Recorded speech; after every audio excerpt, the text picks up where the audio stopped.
So how do you truly live like a local on the Costa del Sol? Well, today we are answering just that question. I'm joined by the incredible Hannii Martini, local food and culture expert, and we are going to be really diving into those misconceptions that the Costa del Sol is only beaches, sangria, and full of tourists. Hannii, thank you for joining me. Thank you. What an introduction. Woohoo! I am so chuffed to finally sit down with you. I think we've been planning this now for months. It's been a while in the making. It's been a bit of a journey. We've had a couple of technical hiccups, but you're here and thank you for coming. And I am just chuffed to have you here. And I know that, you really are the expert when it comes to all things culture and how to really live and embrace local life on the Costa del Sol. But before we dive into the nitty gritty, and I really want to pick your brain on all things food and culture, tell everybody a little bit about you and how you got to Spain. Well, quite the intro. I don't know if I can live up to the intro you've given me there, Sandra, but anyway, we'll try. So I first came to the Costa del Sol about 16 years ago. My sister gifted me a week in Estepona, and I came on holiday for the first time to the Costa del Sol, spent a week there and just absolutely fell in love. I felt like, you know how we always go home from holiday and we're like, oh, I wish I didn't have to go home, I wish I could stay there. I had that feeling, but it was different. It felt deeper, and I really, sitting in those little beautiful sunny squares in Estepona, drinking the then sangria because I didn't know any better, and soaking up that atmosphere. I felt like the only way I can describe it is I felt like I'd lived here in a former lifetime. Anyway, had to go home in those days. Had a corporate job in the UK. My son was still quite young, and went back to the UK. But that definitely planted the seed.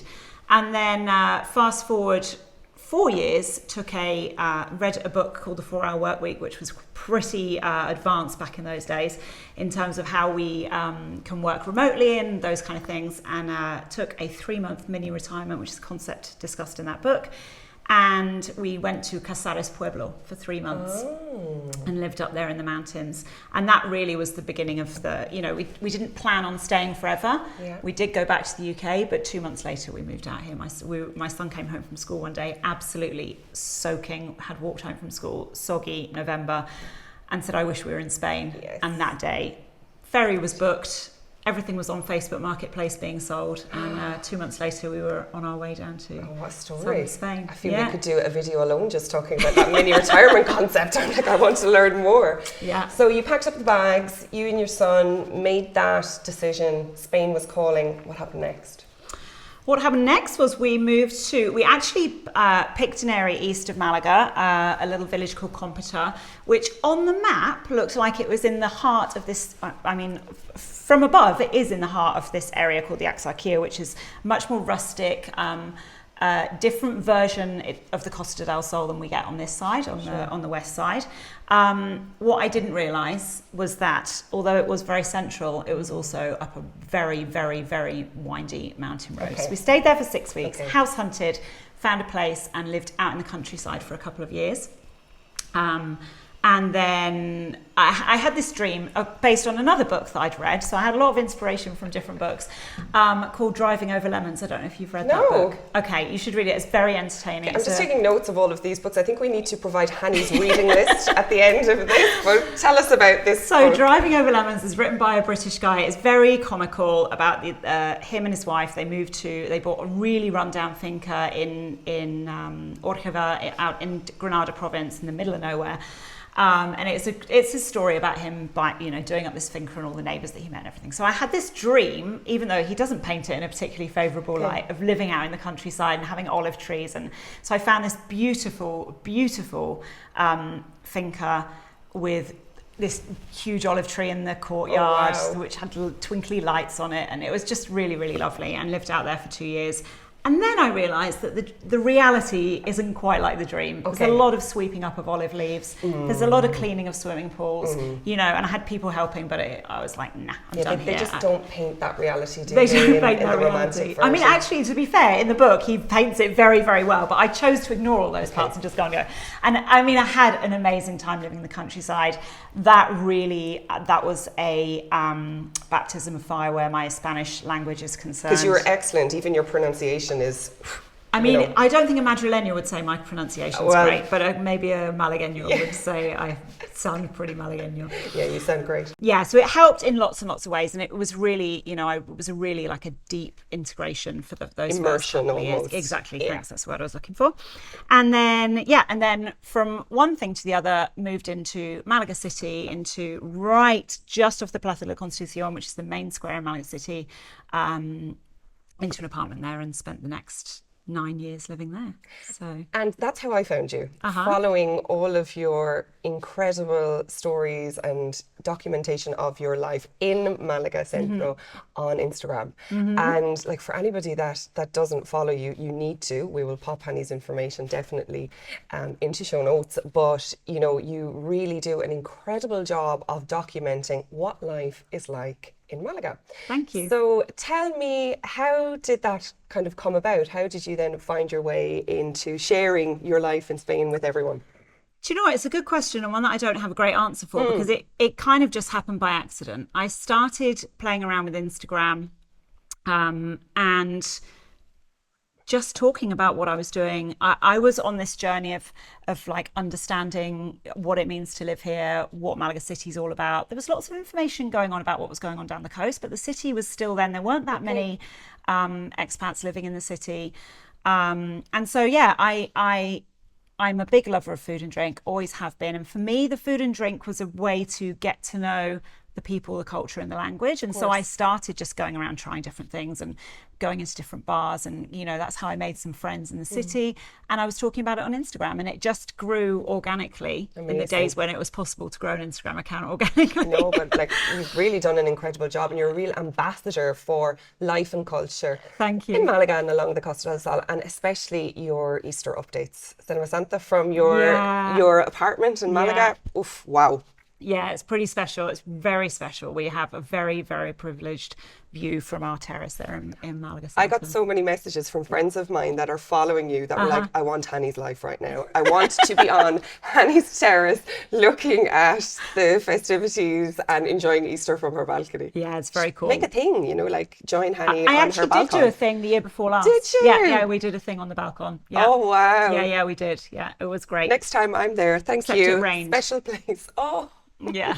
Well, look, Easter in Spain, we are sometimes, it's just what happens. So look, thank you for sharing so openly about, I guess, your journey to Spain. It's a wonderful story.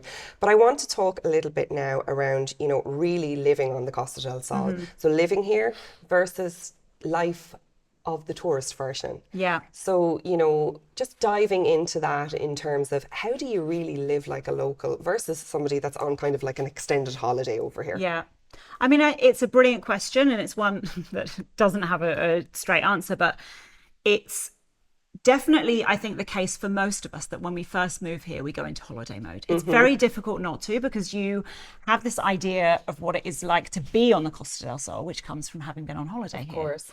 And so most of us go into just kind of like over the top, laid back for 6 to 12 months. And I think it's, depending on what you do for a living, it's unreasonable to expect anything different of yourself, because I don't know anyone who's moved over here and hasn't had that period of, I'm just going to be on holiday for an extended time.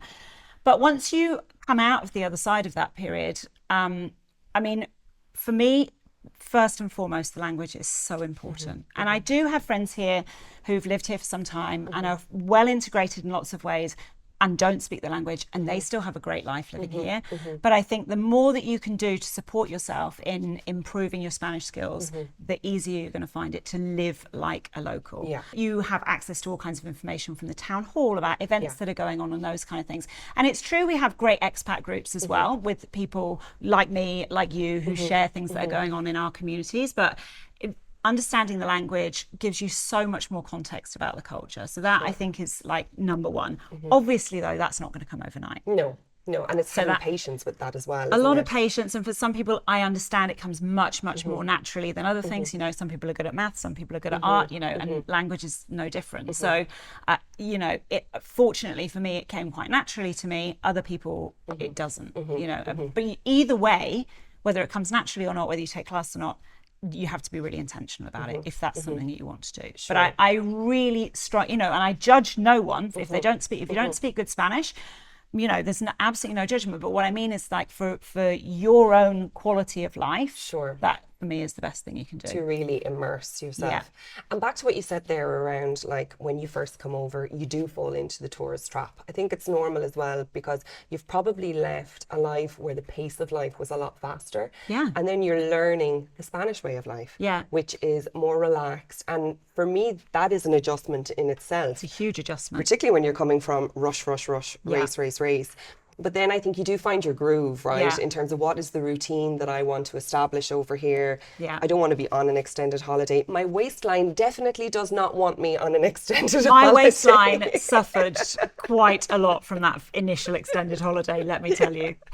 Absolutely. So I think for me, I definitely had visions of those days where trying to tie the jeans after winter had arrived and the summer clothes get packed away and they wouldn't tie because I was living like a tourist. So it's normal, but you do have to find your groove when it comes to your routine. For me, that kind of happened quite naturally because of the type of work that I went into, but also I had the kids in school, which were quite young. That helps a lot. Yeah, having kids in school, I think helps a lot. But I think you've absolutely hit the nail on the head. Find yourself a routine. And I think even the freest spirits of us, which I would consider myself to be quite a free spirit, need a certain level of routine in our lives. It's part of the human condition. And so even if you can just lock in key things that you do in a day or a week, that will really help you to establish yourself. And controversial comment, none of us really want to be those tourists or those foreigners that makes it a permanent holiday. We want to be seen to integrate. We want to be seen to supporting the local economy. Exactly. So the food scene, your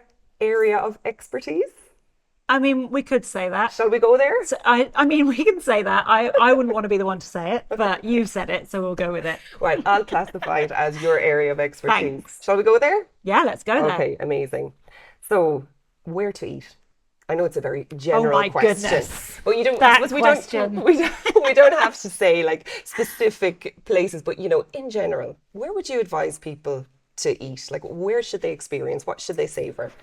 I mean, can we backtrack a bit before we get to where and we talk about how? Because I think that one of the key things that people really struggle to adapt to when they get here is understanding how the Spanish people eat, the timings of meals and all of those kind of things. And they're out looking for their tea at 6:00 in the afternoon. See, I've just said afternoon, which is how we say it in Spanish, but it's the evening to most Brits and Irish and Americans.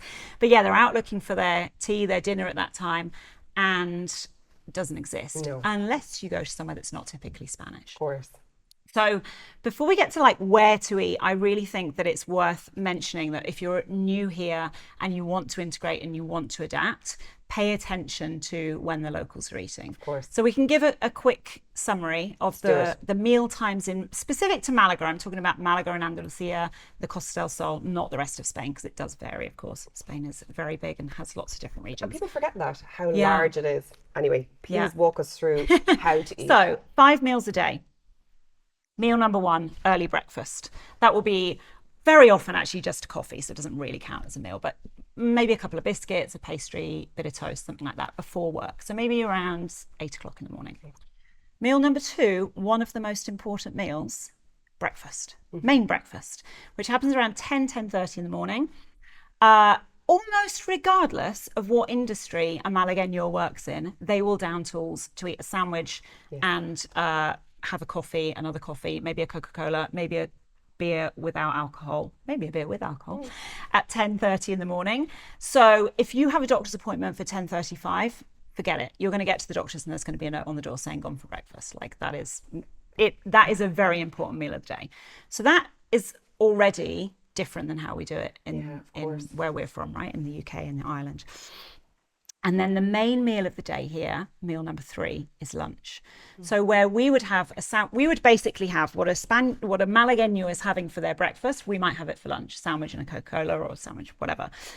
They have that for breakfast and then they have their lunch around 2:30. Okay. So I follow all of these times now.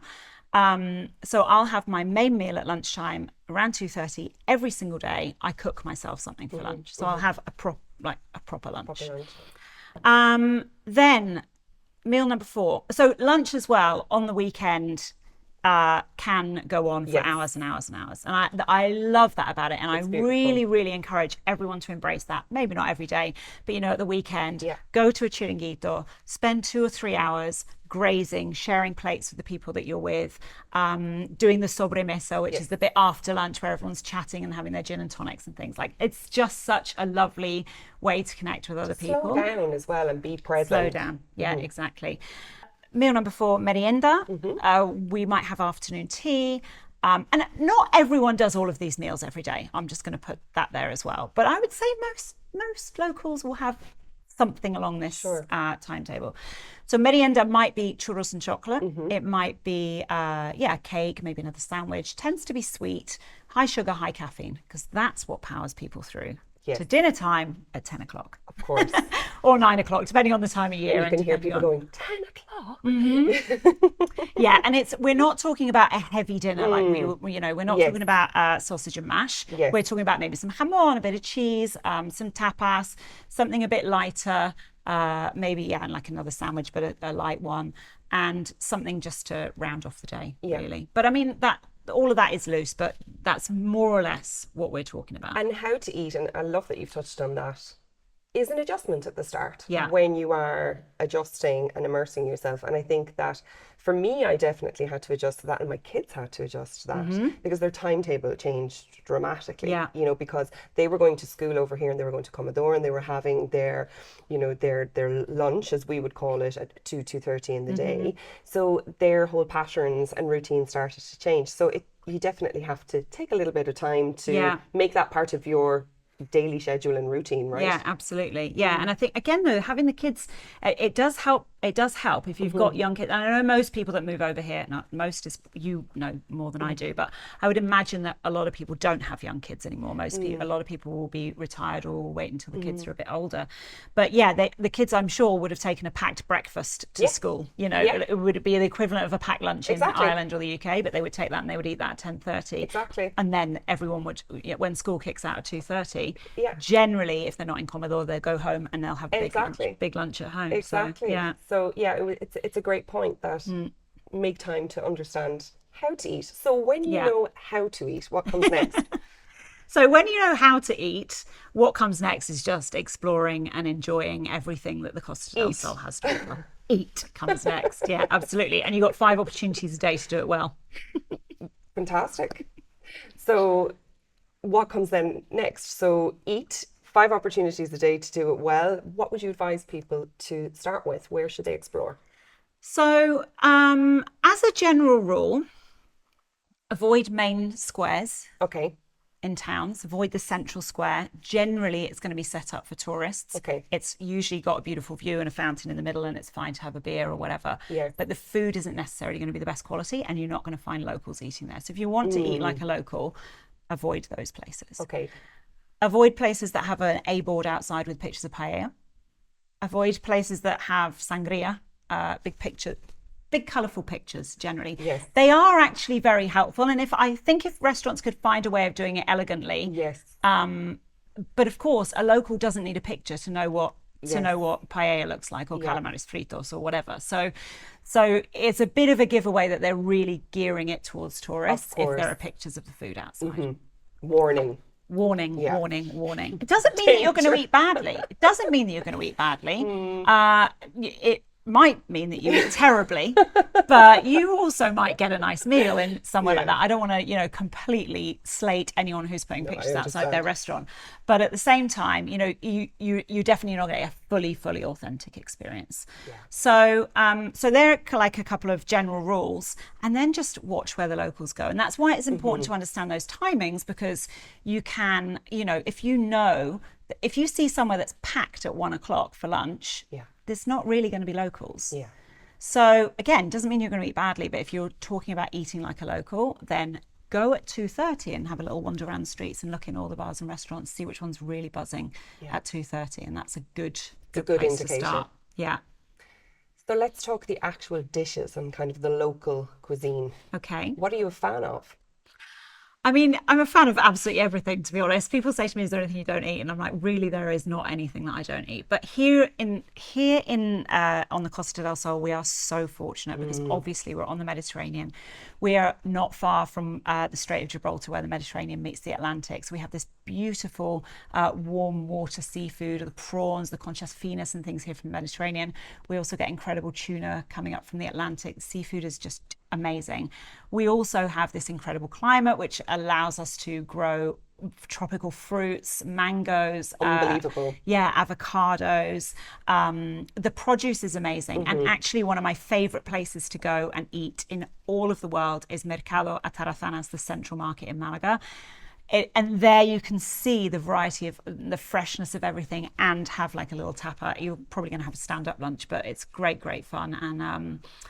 And yeah, you get a real taste of Malaga in there. I agree, it's wonderful in there. Yeah, and so for me, you know, seafood and fresh fruits and veggies are like the for me, that's what Malaga's all about. But of course, you know, you go up to the mountains just to the other side of Malaga. We've got the home of the chivo malagueño, the goat, in Cannes de Aceituno, which is really famous and typical to Malaga. We've got a lot of really delicious food here and some great dishes. Yeah. And I love the market in Malaga as well. And it's great even if you just want to shop for spices and variety and just items for your kitchen at home. But get used to seeing fruit and vegetables that look like they have come straight out of a superhero movie. It's like they're on steroids. The tomatoes are insane. The tomatoes are like this. Yeah. I love it. I mean, it never gets old. I've been here for over 10 years and I still love going to the market.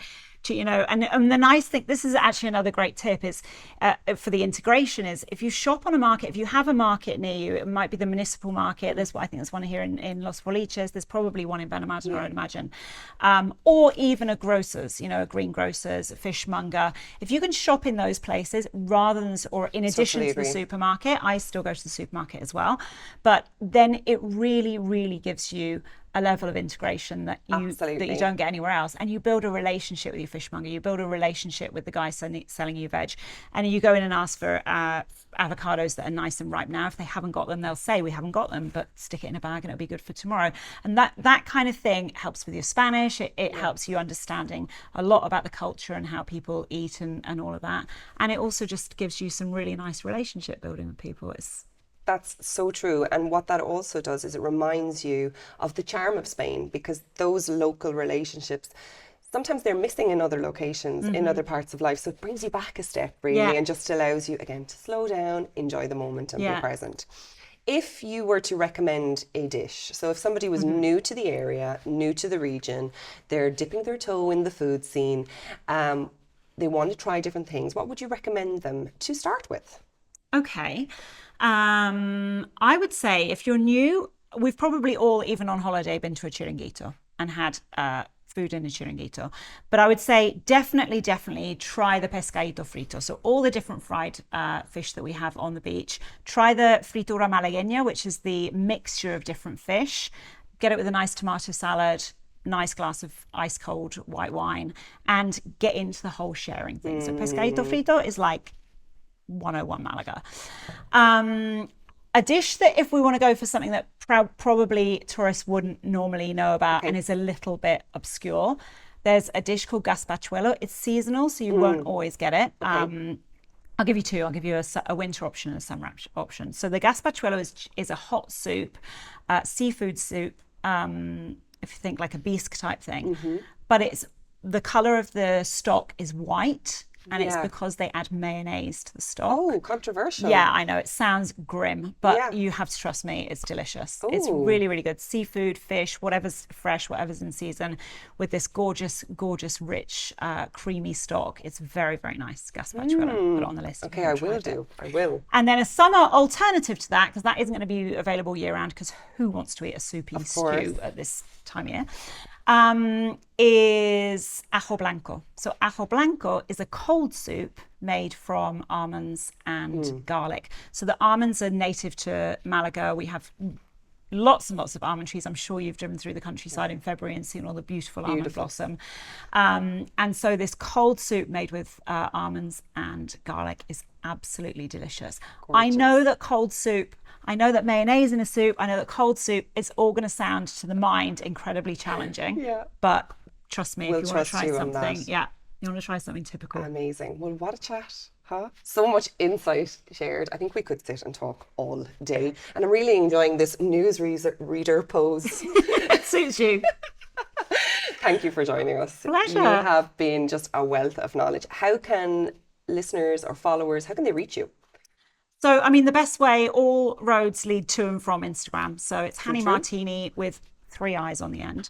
On Instagram, you can put a link to it, right? So they don't have to remember that. But yes, join me on Instagram. I share all kinds of stuff, lots of food and restaurant recommendations, but also just a bit of an insight to my life here in Malaga. So yeah. Wow. Hopefully we'll get Hannii back to chat to us again soon about another topic. Thank you so much. Thank you for stopping by.